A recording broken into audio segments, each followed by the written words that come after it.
All right, welcome. Today we're diving into the absolutely incredible story of Moses. It's a journey that goes from deep self-doubt all the way to divine purpose. So let's just start by putting ourselves in his shoes for a second. Moses didn't just have a good start in life. He literally grew up in the most powerful palace on earth, right at the center of the known world. But this first part of his story is really about a massive collision. It's what happens when you have all this potential, but you run headfirst into a really harsh reality. Let's see how this plays out. I mean, you got to appreciate the incredible contrast here. He was born a Hebrew slave, which at the time was basically a death sentence. And yet, he gets adopted by Pharaoh's daughter. He's given every possible advantage, educated in all the wisdom of Egypt. He was groomed to be a man of power and influence. On the outside, he had it all. His life was basically split right down the middle. For 40 years, he's a prince, living a life of power, probably thinking he was destined to change the world. But then, one single impulsive act sends him into exile for another 40 years. He goes from a palace to a pasture, from a potential king to a forgotten shepherd in the middle of nowhere. So at 40 years old, he sees the terrible suffering of his people, and he decides to take matters into his own hands. He tried to be the hero he thought he was supposed to be. But the problem was, he was acting in his own strength on his own schedule, and it was a total disaster. It ended in fear, rejection, even from the very people he was trying to save, and a long, lonely life on the run. Now, while Moses is out there in the wilderness, probably haunted by his failure, two very different kinds of cries were rising up. And what's fascinating is the source explains that God was listening to both of them. On one side, you have the physical, desperate cry of an entire nation being crushed by slavery.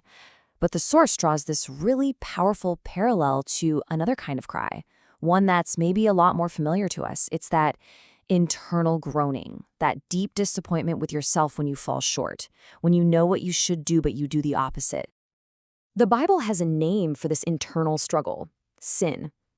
And just like the Israelites were slaves in Egypt, the source explains that sin is its own kind of slavery. It holds us captive, and it creates this separation from God that we just can't seem to fix on our own. But here's the beautiful part. Just as God heard the cries of Israel and had a plan to rescue them, the source material says he has the ultimate plan to rescue all of us from the slavery of sin. And this plan centers on his son, Jesus, who came to deal with the root cause of that internal groaning. The Bible talks about it like this. It's a whole new law, a law of life through Jesus, that completely frees you from that old, binding law of sin and death. It is the ultimate liberation. So, keeping that bigger picture of deliverance in mind, God kicks off his plan for Israel. And who does he call? Not a young, confident prince. No, he shows up to an 80-year-old shepherd who probably figured his chance for greatness was long gone. But Moses did not feel ready. In fact, after 40 years of failure and obscurity, he felt completely, totally unqualified. And this kicks off one of the most relatable conversations in history. I mean, Moses' reaction is just so human, isn't it?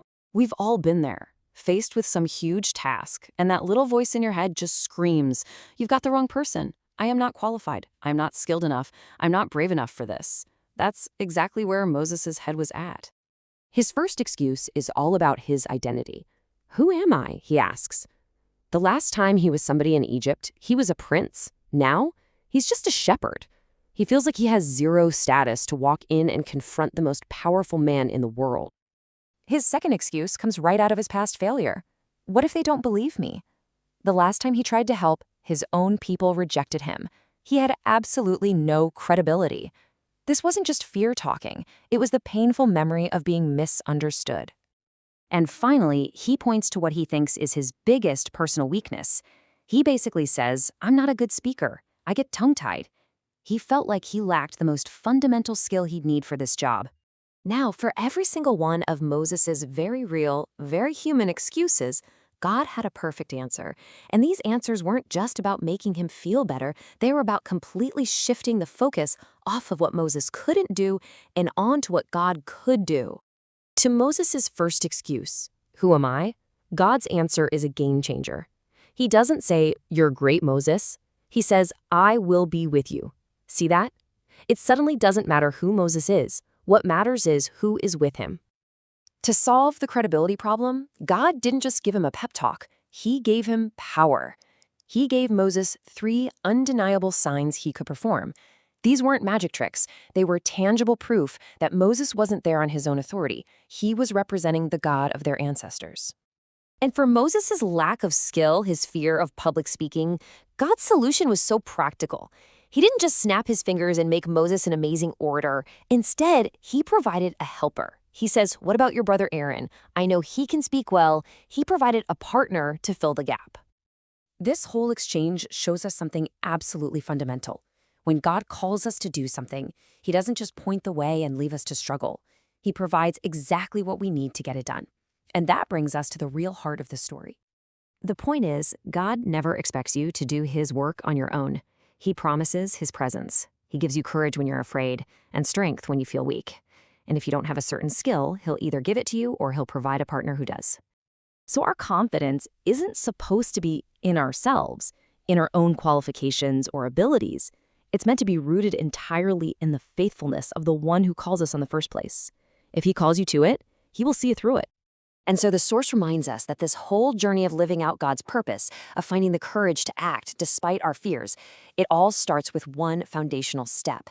It's accepting the true freedom from that internal groaning, that slavery to sin we talked about, that's offered through Jesus. Because it's only when we're truly free on the inside that we can walk in the power God provides on the outside. So the final question is, what does that first step of trust look like for you today?